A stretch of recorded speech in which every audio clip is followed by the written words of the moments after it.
distance for him to be guided to the summit.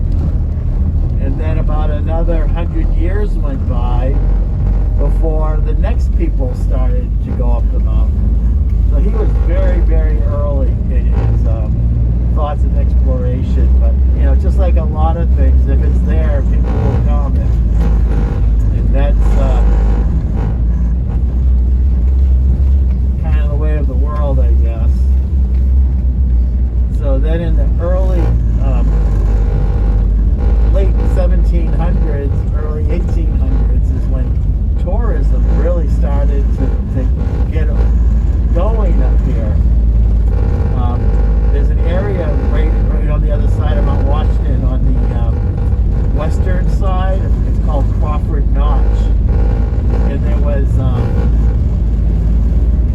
that was one of the easiest ways to go from south to north. Pinkham Notch is very steep, so it wasn't as well used for horse and wagon. There was footpaths, but it wasn't until about 100 years later, more recently, probably 1840s, where people really started to come up through Pinkham Notch. But Crawford Notch was pretty established for transportation from south to north, north to south. And there was a family called the Crawfords, actually, and they were homesteaders up here. They were settlers, and they had a farm, cutting it out of the woods, basically in the same area where the Mount Washington Hotel is now. And they were known to accommodate people traveling. So sort of like the people on the Appalachian Trail, they'd meet up with somebody and they'd ask for lodging. And they were known for that. So they went from farming to lodging. And as things progressed, they started guiding people on Mount Washington. This is the whole family. This is the father, the son, the grandson, who it went on for, you know, probably about 70 years, where they were like the only people guiding people on Mount Washington. There's actually a trail named after them. It's called the Crawford Path, which is the oldest man-made, maintained hiking trail in the United States. So that's also a good trail to come up. It traverses the southern peaks of the Presidential Range. But back in the days of early, you know, people hiking, they wouldn't carry their own packs or anything. They'd hire people like the Crawfords, and they would load him up. With Abel Crawford was one of them. They would load all their stuff onto his back, and he'd carry a 100-pound pack up the mountain, while everybody else just kind of had a walking stick, and they would just kind of mosey on at their own pace. So it was a very hardy person who could do that. He was also known to carry people down off the mountain if someone got hurt. He was a very sturdy gentleman. But as you know, time progressed, they had their lodging became bigger, and they were pretty famous for being some of the first innkeepers up here.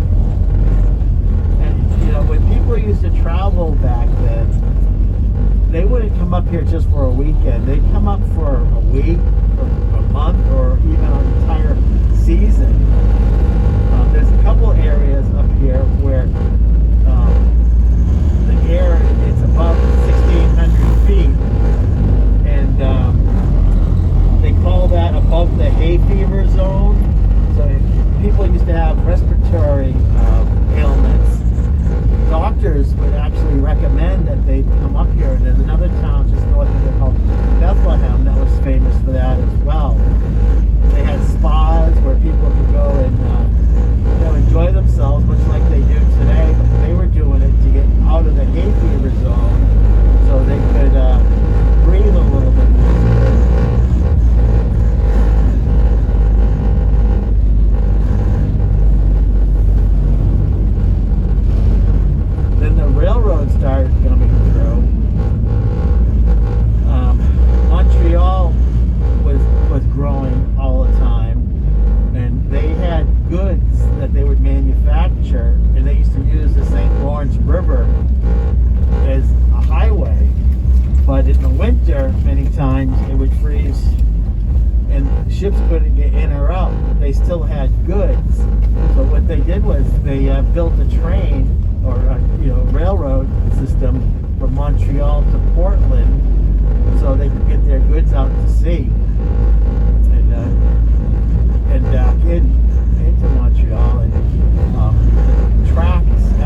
they would sometimes come with their entire domestic staff, and they would spend the entire season here enjoying the outdoors.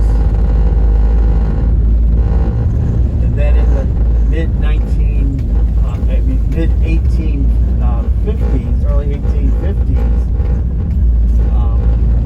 a gentleman by the name of Macomber had the idea to build a road on Mount Washington.